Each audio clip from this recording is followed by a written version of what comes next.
Osama Bin Laden, a name that echoes through the corridors of modern history.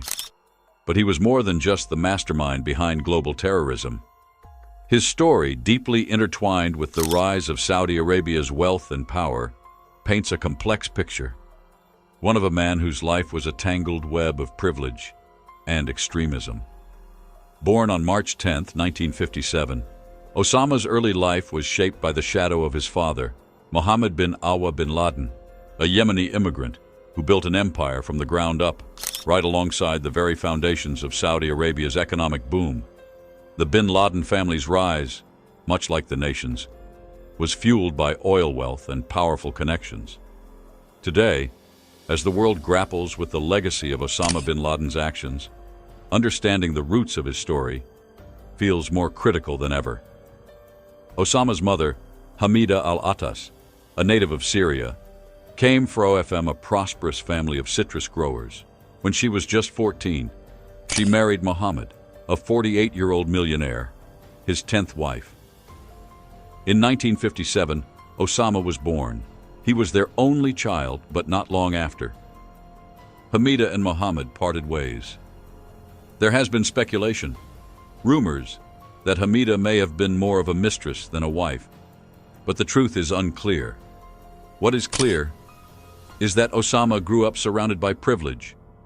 By the time he was born, his father was already a multimillionaire, and had inflation been accounted for today, that fortune would be in the billions.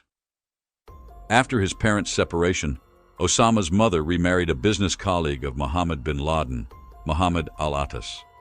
Together in the 1960s, they had 4 more children, 3 boys and a girl. Osama went to live with them, growing up with his stepfather, mother, and several step-siblings. But to say he was estranged from his father would be wrong. Mohammed bin Laden played a significant role in shaping his son's development. He instilled in Osama a strong sense of traditional religious values. In 1968, Osama began studying at Al-Thager Model School in Jeddah. Later, in 1971, he was sent to Oxford University in Britain, where he was exposed to the Western world firsthand. Even during his younger years, Osama exhibited traits typical of young men. He loved Arsenal football and had a deep interest in military history. But while some aspects of his childhood were ordinary, his background was anything but. By the 1960s, the Saudi Bin Laden Group had become one of the most important companies in the Arab world. With contracts to oversee the continuous repairs of Mecca and Medina, the company's ties to the Saudi royal family were solidified. In 1964, the business was awarded the contract to reclad the Dome of the Rock, the most revered Muslim religious landmark in Jerusalem. But tragedy struck in 1967, when Mohammed bin Laden died in a plane crash. He was only 59. The pilot had miscalculated the landing, an error that cost him his life. Despite his death, the bin Laden family's connection to the Saudi royal family remained strong, lasting even after his passing. Notwithstanding this setback, the Saudi Bin Laden Group kept growing under the direction of several of Mohammed's sons from previous marriages. By the 1970s and 1980s, it had transformed into a multi-billion-dollar business with contracts spanning across the Middle East. Osama, still too young, was not yet involved in the company's operations. Instead, he continued his education, no doubt, with an eye toward joining the family business one day. In 1976, at the age of 19, he enrolled at King Abdulaziz University in Jeddah to study economics and business administration. However, his focus seemed to drift. Those close to him say his true passions lay elsewhere: religion, poetry, and Arab literature. Despite his family's vast wealth, Osama stood to inherit more than $30 million from his father's estate. He didn't have to worry about money, schooling, or a career. At just 17, Osama had already married his first wife, Najwa Ghanem, his cousin on his mother's side, the first of at least 5 wives. Throughout these years, though much of the information remains erratic and at times conflicting, it's clear the 1970s were a formative phase in Osama's life, shaping his ideological convictions. He began to establish a philosophy, one calling for the unity of Muslims around the world to defend and advance their faith. This philosophy, deeply pan-Islamist in nature, looked back to the glory of the Arab Caliphate, which once dominated the Middle East, North Africa, and beyond. For Osama, reducing, or better yet, ending, the influence of the West in the Middle East became a central focus. A region long dominated by British and French powers after the fall of the Ottoman Empire was now seeing increasing involvement from the United States, a situation Osama found intolerable. The environment in which he grew up was one of conflict. The fledgling state of Israel was at war with its Muslim neighbors, most notably during the Six-Day War of 1967 and the Yom Kippur War of 1973. Both wars heavily supported by the United States. In the 1970s, one man played a particularly significant role in shaping Osama's political views. Sayyid Qutb, an Egyptian Islamic scholar, whose writings were soaked in anti-Western rhetoric. His views, especially his harsh critique of the United States as materialistic and godless, deeply influenced Osama. Qutb's works were widely read by Muslims around the world, arguing for strict adherence to Sharia law and endorsing jihad, the fight against evil. Qutb's brother Muhammad was a fervent supporter of his ideals, and Osama had the chance to learn directly from him while studying at Abdullah University. This time in Osama's life marked a crucial turning point where his political and religious beliefs took root. In 1979, Osama completed his course at Abdullah University. Whether he graduated with a degree or not remains uncertain. But the timing was critical, as the entire Islamic world was in upheaval. In Iran, the revolution of 1978 had toppled the Western-backed Shah, paving the way for an Islamic state under the leadership of Ayatollah Khomeini. While Iran was undergoing this transformation, events in neighboring Afghanistan were quickly spiraling out of control. The Marxist People's Democratic Party of Afghanistan had seized power in 1978, establishing a socialist, non-religious state with close ties to the Soviet Union. As Islamist groups began to rise up against the new government, the Marxists turned to Moscow for help, and the Soviet Union responded. In December 1979, the Soviet Union officially invaded Afghanistan. By early 1980, Moscow had deployed tens of thousands of soldiers and thousands of tanks, occupying the major cities. What was initially seen as limited support had now turned into full-scale military intervention. Bin Laden flew to Pakistan, swiftly, right after completing his studies at King Abdulaziz University, even before the Soviet invasion of Afghanistan. In the 20th and early 21st centuries, Pakistan has played, and still plays, a pivotal role in the transnational jihadist movements. Once he arrived there in 1979, he quickly found himself under the influence of Palestinian-born jihadist Abdullah Azzam, a man who would go on to influence many of the most senior Islamic terrorists of the late 20th century. Shortly after, Azzam urged bin Laden to join the tens of thousands of Muslim warriors heading to Afghanistan to fight the atheistic Soviet invaders. These warriors took on the name Mujahidin, meaning one who engages in holy war, or jihad.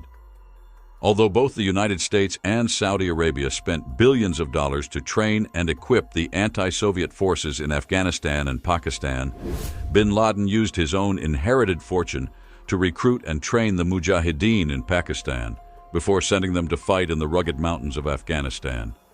From 1980 on, the war bin Laden was part of unfolded, just as many other wars in Afghanistan had for centuries before. By the end of 1980, with superior equipment and 80,000 Soviet troops committed, the Soviets managed to seize and hold the key cities, backing the Marxist PDPA government. However, the Mujahideen factions, both moderate and fundamentalist, controlled the areas outside the cities. In a moment that would forever change history, the Hindu Kush Mountains became the perfect terrain for guerrilla warfare, a strategy that the Soviet-Afghan War would adopt throughout the 1980s. As the Soviets resorted to indiscriminate bombing, wiping out rural towns in an attempt to root out the rebels, the war turned brutal. By the mid-1980s, of Afghanistan's 14 million people, 4 million had been displaced. Hundreds of thousands had fled to Pakistan and Iran, becoming refugees. The war claimed at least 500,000 lives, perhaps 3 times as many. It soon became clear this was the Soviet Union's version of what the Vietnam War had been for the United States, an adversary they simply could not defeat. During this period, Bin Laden became a central figure in Afghanistan's Mujahidin movement. At first, he was providing fighters and arming those who wanted to resist the Soviets, transporting them from Saudi Arabia to Pakistan for training, and then sending them north. During these years, Bin Laden moved between the Mujahideen strongholds in the Hindu Kush Mountains, working with his mentor, Abdullah Azzam. In 1984, they founded Creation of Al-Qaeda, an organization dedicated to raising funds from both the Arab and Western worlds to support the ongoing fight against the Soviets. The money raised by MAC was used to train Mujahideen and buy weapons. By 1986, Bin Laden's network had established hundreds of fighters based in eastern Afghanistan under his stronghold, Al-Masada, known as the Lion's Den.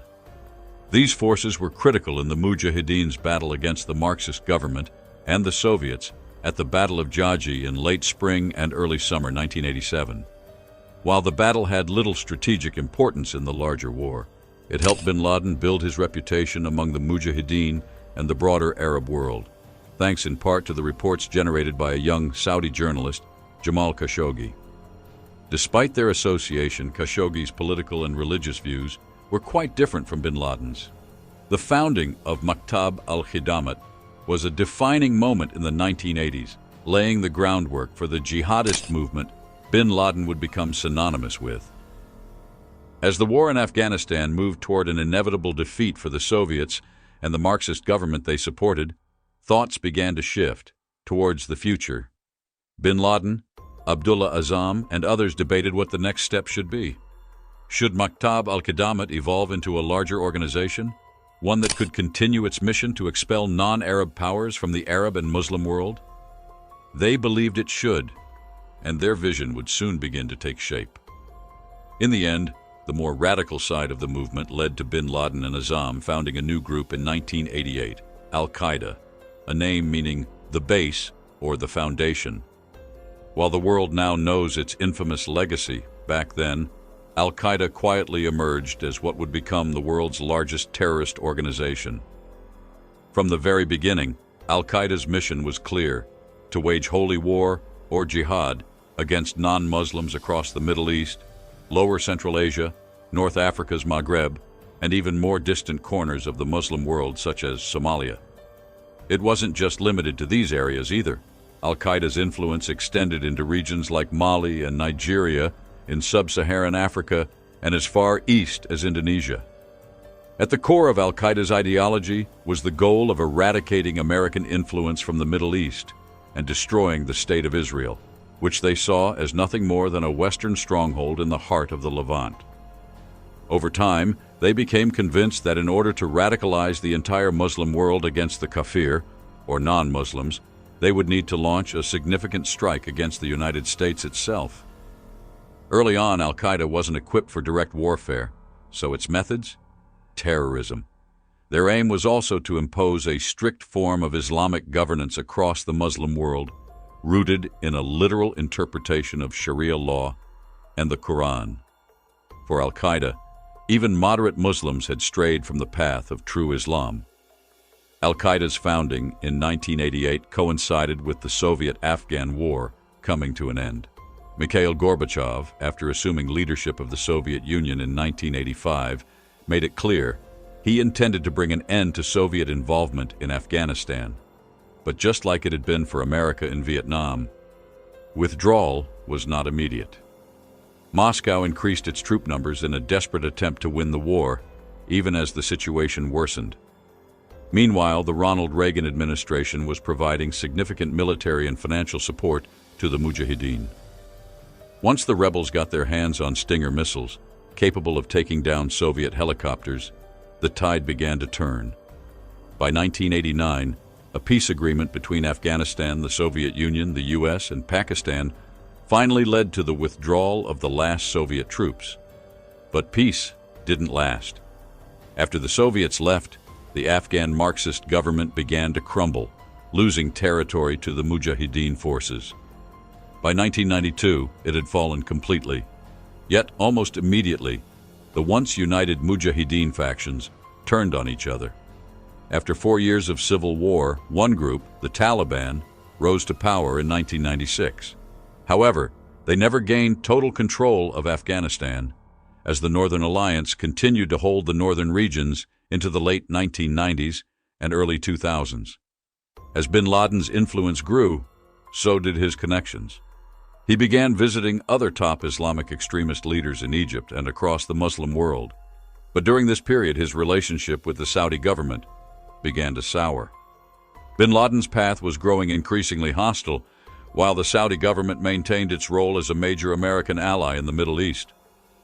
The growing tension between bin Laden and Saudi Arabia came to a head in 1990 due to another regional player, Saddam Hussein. On August 2, 1990, Hussein's actions would lead to a dramatic shift in bin Laden's relationship with the Saudi royal family, severing ties that had once been strong. In August 1990, the dictator of Iraq, Saddam Hussein, invaded Kuwait, one of the wealthiest countries per capita in the world. Iraq had spent most of the 1980s embroiled in a bitter war with Iran, heavily supported by the United States.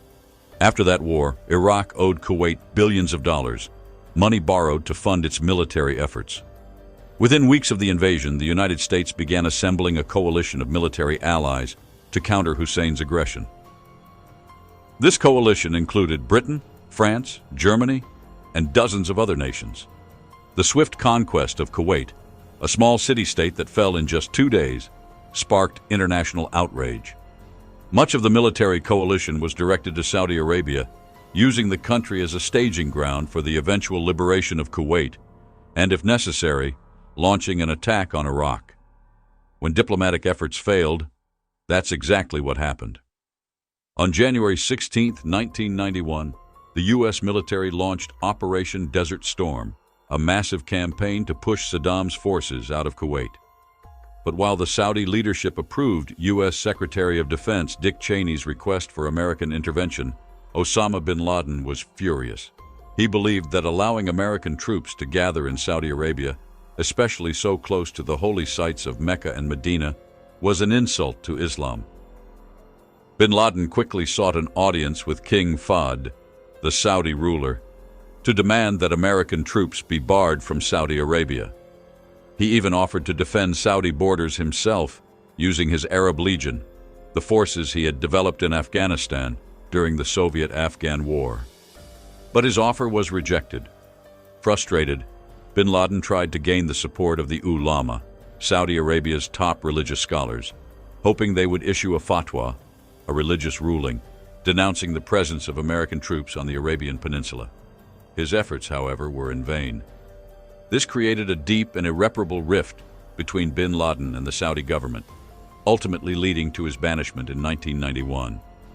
Meanwhile, Operation Desert Storm delivered a swift defeat to Iraq.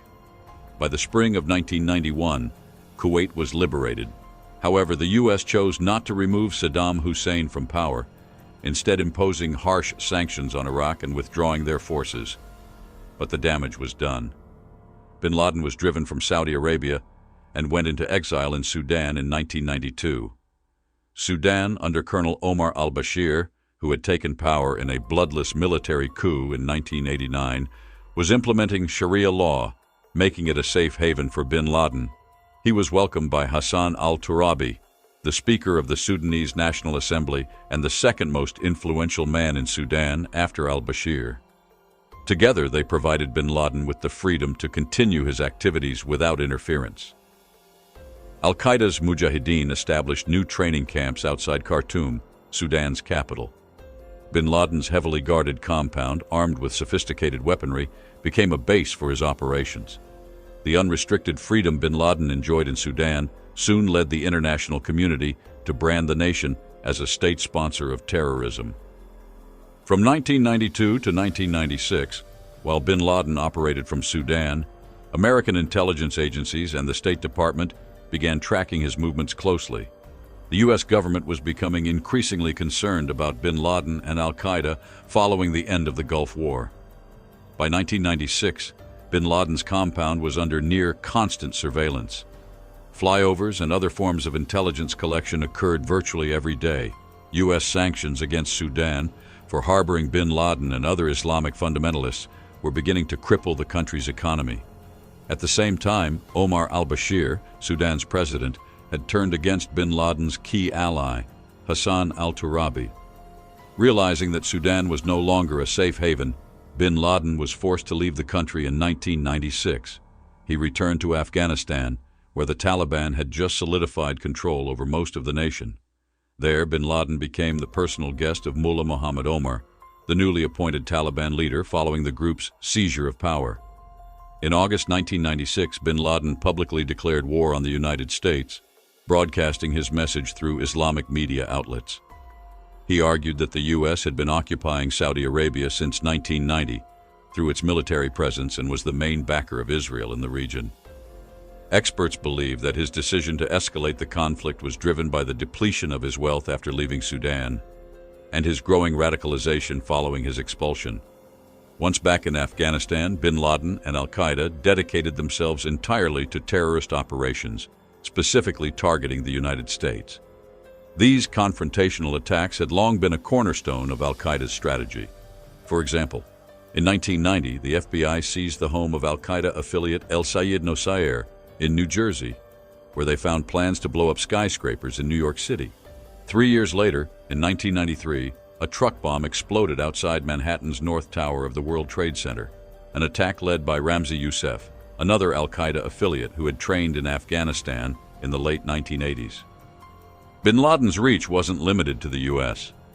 In 1992, he funded and orchestrated the bombing of the Gold Mihor Hotel in Aden, Yemen.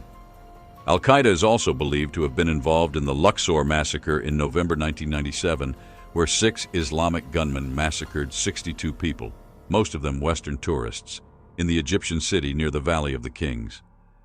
In a moment that would forever change history, Al-Qaeda's attacks on Western targets intensified. On August 7, 1998, 2 simultaneous truck bombs detonated, one in Dar es Salaam, the capital of Tanzania, and the other in Nairobi, the capital of Kenya. These explosions targeted U.S. embassies in both cities, marking the United States as the symbolic enemy. These were sophisticated attacks. In Nairobi, the bombing involved 500 cylinders of TNT, while in Dar es Salaam, 2 2,000-pound bombs were packed with ammonium nitrate fertilizer to cause maximum destruction. The blasts were designed to obliterate the U.S. embassies and inflict as much damage as possible. Both bombs detonated almost simultaneously, killing 213 people in Nairobi and 85 in Dar es Salaam, and injuring thousands more. It was clear Bin Laden and Al-Qaeda were responsible.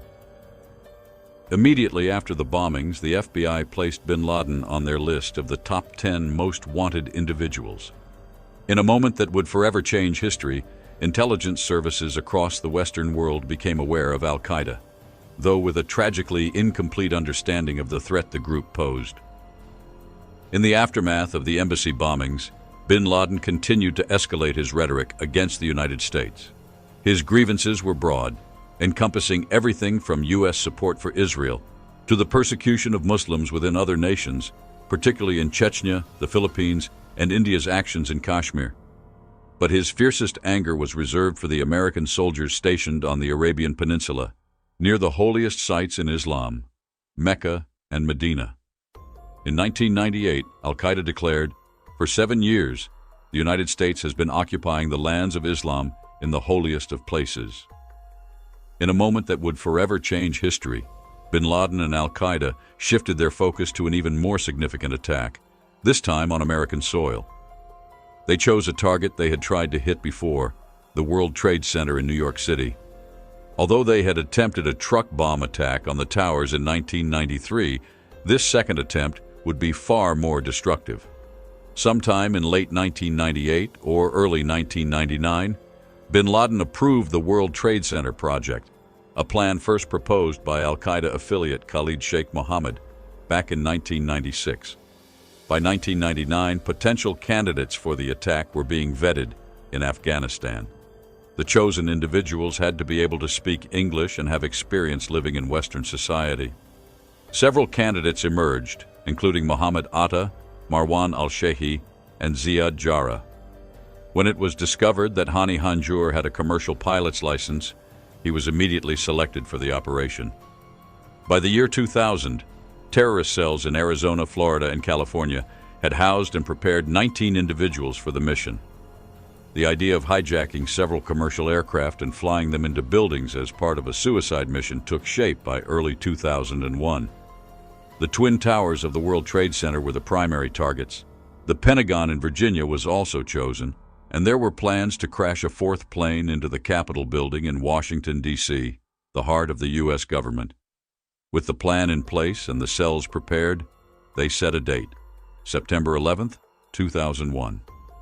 Many speculate that the choice of September 11th was symbolic, as the date 911 corresponds with the emergency call number in the United States. However, some believe that Bin Laden chose this date because it marked the day in 1683 when John Sobieski III, the King of Poland, arrived in Vienna to lift the Ottoman siege. This battle effectively halted the Ottoman Empire's expansion into southern Europe.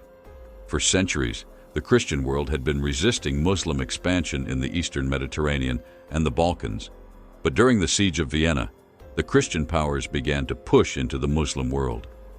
Bin Laden chose this date to symbolize that Al-Qaeda's 2001 strikes on the United States would signal a new turn of the tide in favor of Islam.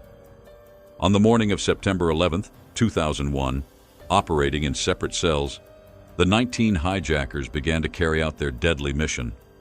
5 hijackers boarded American Airlines Flight 11 at Logan International Airport in Boston at 7:59 a.m., bound for Los Angeles International Airport. 5 others boarded United Airlines Flight 175, set to travel the same distance, from Logan to Los Angeles. 15 minutes after Flight 11, Flight 175 took off from Boston. 6 minutes later, at 8:20 a.m., American Airlines Flight 77 left Washington Dulles International Airport in Virginia, not far from Washington, D.C., with 5 more hijackers on board. Then, at 8:42 a.m., a fourth plane, United Airlines Flight 93, took off from Newark International Airport in New Jersey, bound for San Francisco. This plane carried just 4 hijackers. What followed would be a day of infamy. The hijackers on all 4 planes seized control of the aircraft within minutes of takeoff. At 8:46 a.m., flying at a speed of about 750 kilometers per hour, American Airlines Flight 11 crashed into the North Tower of the World Trade Center. All across Manhattan, people wondered, could this have been an accident? Just 17 minutes later, at 9:03 a.m., United Airlines Flight 175 smashed into the South Tower, flying at a speed of 800 kilometers per hour. In a moment that would forever change history, just over half an hour later, American Airlines Flight 77 struck the west wall of the Pentagon in Virginia. Only United Airlines Flight 93 missed its target, crashing into a field in Pennsylvania as passengers fought to regain control from the hijackers. These airline disasters were only the beginning. Inside the Twin Towers, 10,000 people had already started their day. With hundreds of staircases ahead of them, the evacuation was slow, the fires from the plane impacts turning the top floors into an inferno. Within minutes, many of those trapped in the upper floors were left with no choice but to jump to their deaths. In a moment that would forever change history, the South Tower collapsed at 9:59 a.m. The North Tower followed just 19 minutes later. It is believed that 2,606 people perished in the towers and on the ground, along with the 147 passengers and crew on the 2 flights. At the Pentagon, 125 people lost their lives on the ground, in addition to the 59 passengers and crew aboard the flight. United Airlines Flight 93's 40 passengers and crew also perished in the crash.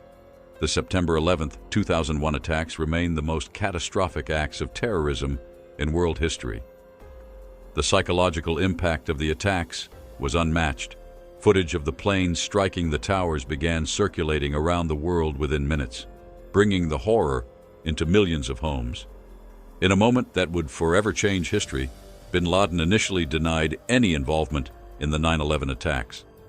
On September 16th, he released a statement via Al Jazeera in which he denied responsibility. But over the following months and years, mounting evidence surfaced, supporting U.S. intelligence agencies' assertions that Al-Qaeda, under Bin Laden's direction, had planned the attacks. In 2004, Al Jazeera aired new footage where Bin Laden admitted to overseeing the 19 hijackers. In 2006, further video evidence emerged, showing Bin Laden interacting with some of the hijackers in the months leading up to the attacks. In a moment that would forever change history, Bin Laden revealed that his motive for attacking the Twin Towers was symbolic retribution for the destruction of towers and multi-story buildings in Beirut during the Israeli invasion of Lebanon in 1982. At the time of the 9/11 attacks, Bin Laden was believed to be hiding in the White Mountains, near the Hindu Kush, along the Afghanistan-Pakistan border. The world was now watching as George W. Bush, the President of the United States, prepared to respond.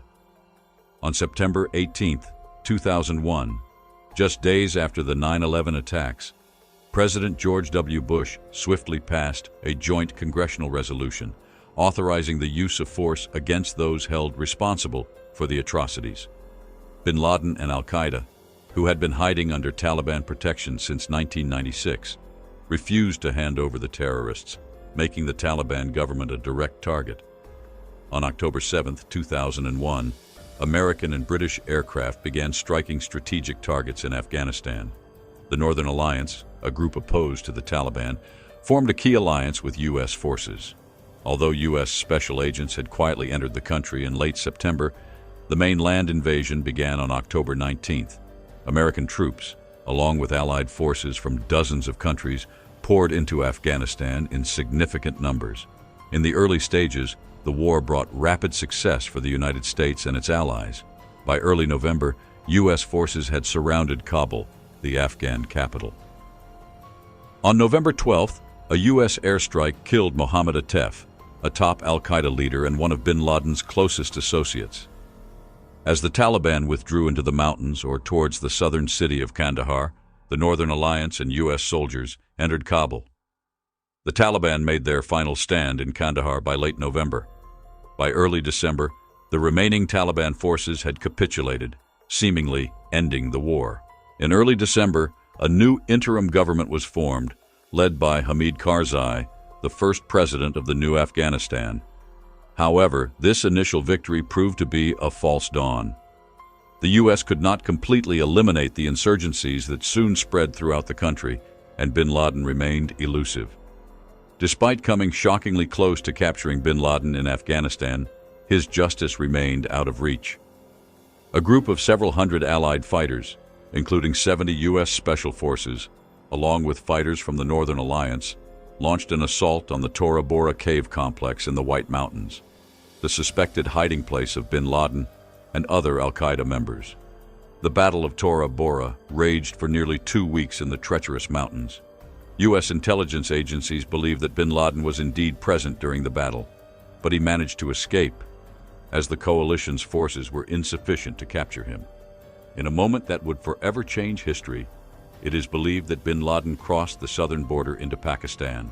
The U.S. offered a $25 million reward for information leading to his capture or death, a figure that would rise to $50 million by 2007, as the hunt for Al-Qaeda's leader persisted. For years, Bin Laden and Al-Qaeda continued to threaten the United States and the Western world. Speculation about Bin Laden's whereabouts grew in the years following his 2001 escape.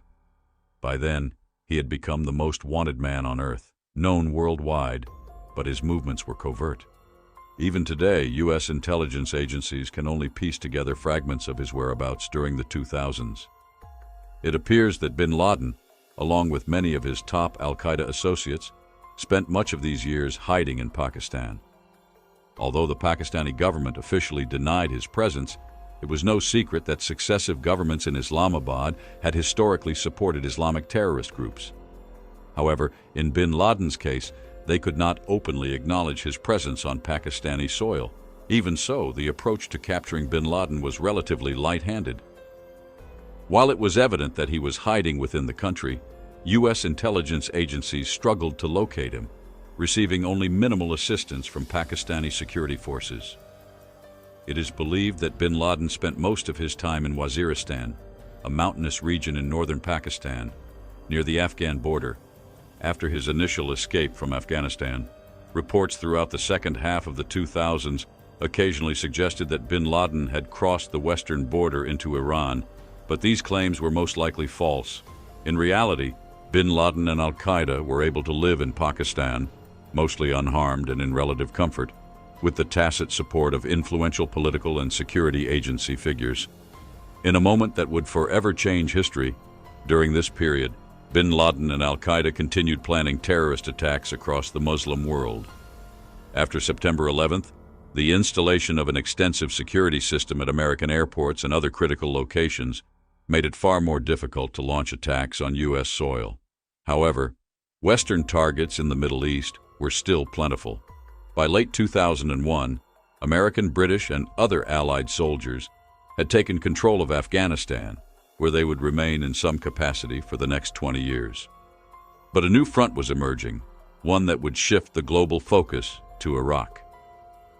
As the Bush administration sought to target governments perceived to be supporting terrorism, it became clear that regime change was a priority in the Middle East.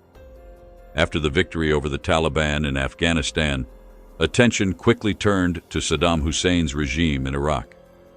Hussein had managed to cling to power after the Gulf War, despite crippling sanctions imposed by the U.S. However, not all allies were on board.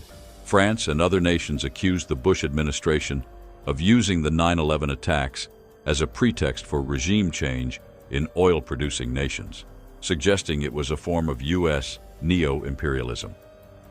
The invasion of Iraq would not receive the same level of international support as the war in Afghanistan. In a moment that would forever change history, despite these misgivings, the United States, along with Britain and several smaller allies, launched an invasion of Iraq in March 2003. The pretext was that Saddam Hussein's government supported bin Laden and was seeking weapons of mass destruction.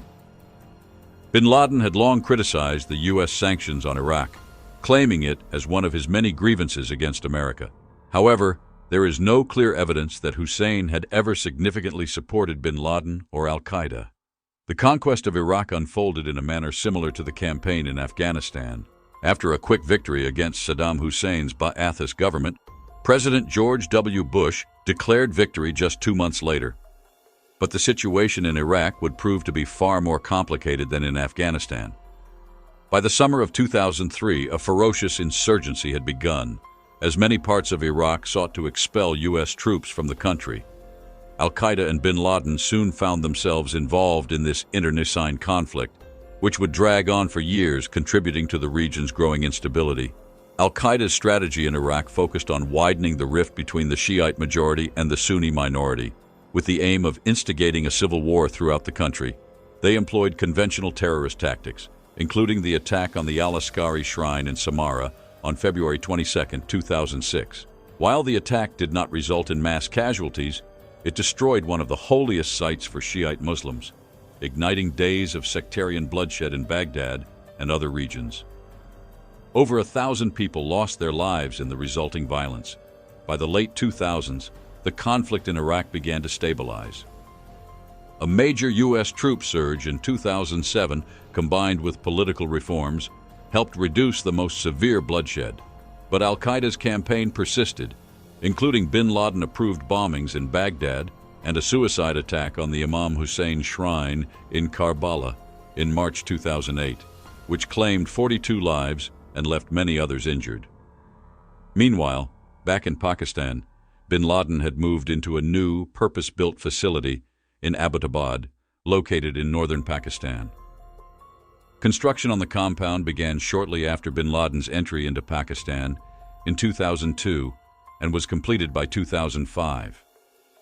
The compound was heavily fortified, with a concrete perimeter fence over 5 meters high, topped with barbed wire. The 38,000 square foot estate had few windows and numerous screens to obstruct views of the interior. A tall screen on the third-floor balcony ensured privacy for bin Laden, who stood at 6 feet, 4 inches tall. It is astonishing how authorities could have overlooked the uniqueness of this property, given its obvious focus on security. From 2006 onward, bin Laden most likely lived in this high-security compound near the capital, Islamabad, with some of his wives, children, and close supporters. Although the compound kept bin Laden safe for many years, it was ultimately his dependence on it that would lead to his downfall. In 2009, U.S. intelligence agencies discovered that bin Laden had been relying on a trusted courier, Abu Ahmed al-Kuwaiti, who had been with him during the Battle of Tora Bora in 2001. Al-Kuwaiti had become a reliable messenger, and by 2009, the CIA learned that al-Kuwaiti was living in Abbottabad. Further intelligence gathering revealed the unusual nature of bin Laden's compound. In 2010, the U.S. Congress allocated millions of dollars to support the deployment of a CIA team in Abbottabad, which began monitoring the facility and tracking the individuals who entered and left. Despite using the most advanced surveillance technology in the world, including drones, the CIA team was unable to obtain a clear photograph or any direct proof that bin Laden was inside the compound. However, by early 2011, enough circumstantial evidence had been gathered to convince U.S. intelligence that the compound was indeed bin Laden's hideout. On May 1, 2011, U.S. President Barack Obama authorized Operation Neptune Spear. At around 11 p.m. in Afghanistan, just after lunchtime in Washington, D.C., 2 Black Hawk helicopters carrying 24 Navy SEALs lifted off from an American air base in Afghanistan, crossing the border into Pakistan. At 12:30 a.m., May 2nd, the helicopters landed inside bin Laden's compound in Abbottabad. Although one of the helicopters crashed during landing, none of the SEALs were injured. As soon as they landed, the Navy SEALs engaged in a brief firefight with some of bin Laden's supporters before moving into the main facility. From the Situation Room in the White House back in Washington, D.C., President Obama and top government and defense officials watched live footage of the raid. Among those inside bin Laden's compound was Abu Ahmed al-Kuwaiti, the man whose presence in Abbottabad had first raised suspicions that bin Laden might be hiding in the city. As the Navy SEALs moved to the second floor, they encountered and shot one of bin Laden's adult sons. Then, making their way to the third floor, they finally found bin Laden. Their orders were clear: to kill, not capture, the Al-Qaeda leader. Different SEALs have claimed credit for killing bin Laden, but it was most likely Matt Bissonnette who shot him at 12:39 a.m. local time. Bin Laden was hit in both the body and the head at the doorway of his bedroom. He staggered back, collapsed, and fell dead on the floor. When the SEALs searched his body, they found 500 euros and 2 cell phones sewn into his robes, items he likely planned to use if he needed to escape an attack like the one that had just unfolded. A sad end for a man whose actions had brought so much terror to the world. It had been decided in advance that bin Laden's body would be disposed of quickly and in secret, to avoid his grave becoming a shrine for Islamic extremists. After the raid, the Navy SEALs placed bin Laden's body in a body bag and carried it to the still operational helicopter. Before leaving, the team conducted a sweep of the compound, collecting intelligence that could help in preventing future terrorist attacks or provide clues about bin Laden's activities over the years. They summoned a backup helicopter to retrieve the SEALs after one of the initial choppers had crashed during the landing. By 8 p.m. back in Washington, it was confirmed. The body was indeed bin Laden. A few hours later, President Obama addressed the nation to announce the successful operation. Bin Laden's body was then taken to an undisclosed location at sea, where it was disposed of, weighted with iron chains and pebbles to ensure it sank to the sea floor in accordance with Islamic customs within 24 hours of his death. Despite the death of Osama bin Laden, it became clear that his murder did not lessen the threat posed by Islamic extremists, nor did it bring peace to the many Muslims who suffered under their rule. In fact, by the time of bin Laden's death, even more extreme jihadi factions had begun to supplant Al-Qaeda. In a moment that would forever change history, during the early phases of the insurgency against the U.S. occupation, A Jordanian jihadist named Abu Musab al-Zarqawi had joined Al-Qaeda in Iraq. By 2006, he and his followers had formed what would become known as the Islamic State of Iraq. Over the following years, the Islamic State of Iraq grew in power, but their methods also became increasingly brutal. They began targeting Muslims who refused to follow their extreme interpretation of Sharia law. By the time the U.S. withdrew from Iraq in the early 2010s, a rift had formed between Al-Qaeda and the Islamic State under the leadership of Ayman al-Zawahiri. Amazingly, by this time, many Islamic extremists considered Al-Qaeda, the group behind the 9/11 attacks, to be too moderate. Meanwhile, the Islamic State of Iraq was gaining far more followers. As the years passed, the Islamic State of Iraq evolved into a global phenomenon. When the U.S. withdrew from Iraq and major areas of the country fell back under the control of the Baghdad government, a brutal civil war erupted in Syria during the Arab Spring of 2011. Under the leadership of Abu Bakr al-Baghdadi, the Islamic State began exerting control over vast regions of northern Iraq and eastern Syria. By then, the Islamic State in Iraq had rebranded itself as ISL, the Islamic State in Iraq and the Levant. They declared the creation of an Islamic caliphate, attracting global attention and elevating Islamic jihad to a level of brutality that even Al-Qaeda found too extreme. Between 2014 and 2017, the U.S. redeployed troops into eastern Syria and northern Iraq, slowly regaining control from ISIL in both regions. Driven by improving living standards in parts of the Middle East, a declining inclination for nation-building by the United States, and a warming of relations between Israel and many of her Muslim neighbors, by the early 2000s and 20s, Islamic fundamentalism seemed to be on the decline. However, the threat had not disappeared. It had shifted. The major threat of Islamic extremism moved from the Middle East to the Sahel, the region along the southern border of the Sahara Desert, where jihadi groups weakened the stability of nations like Mali, Niger, Chad, and Burkina Faso. Following the U.S. withdrawal in 2021, the Taliban also returned to power in Afghanistan. Osama Bin Laden, the man who orchestrated many of these events, remains arguably the most significant figure in the annals of contemporary Islamic fundamentalism. Beginning in the 1970s, his exposure to the teachings of Islamist scholars, like Sayyid Qutb, progressively radicalized him.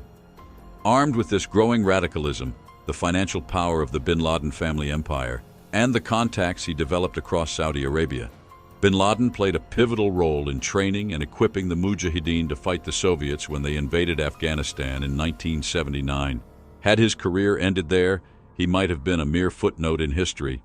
But Bin Laden committed himself to a broader campaign of Islamic fundamentalism, one that evolved after the Soviets were defeated. His mounting anti-Americanism became evident during the Gulf War, as did his readiness to distance himself from Muslim governments, even the Saudi royal family, if they pursued policies he deemed un-Islamic. In a moment that would forever change history, during the 1990s, Bin Laden and Al-Qaeda began to embrace a more extreme ideology, evident in their increasingly deadly attacks. The 1998 U.S. Embassy bombings, which claimed hundreds of lives and left thousands injured, were a prelude to what would come. But it was the 9/11 attacks that brought Bin Laden and Al-Qaeda the most infamy. In a moment that would forever change history, on that fateful September morning in 2001, 19 hijackers, acting on Bin Laden's orders, carried out a series of attacks that killed over 2,700 people in just a few hours. The psychological effect was immense. Most of us remember where we were and what we were doing when the Twin Towers were struck. The images of those planes colliding with the towers are etched in our collective memory. In a moment that would forever change history, the world reacted. Western nations implemented heightened security measures, while the Middle East was engulfed in a series of wars that dominated the headlines. Afghanistan, Iraq, Syria, there seemed to be no end. The emergence of ISIL, the migrant crisis in the Mediterranean, and the devastation of the Syrian civil war were direct consequences. And the man who orchestrated many of these events, Osama bin Laden, was eventually found and killed in a fortified compound in Abbottabad, where he had spent years in hiding. Though he is gone, his violent fanaticism left a profound impact on the world. But how do you feel about Osama bin Laden?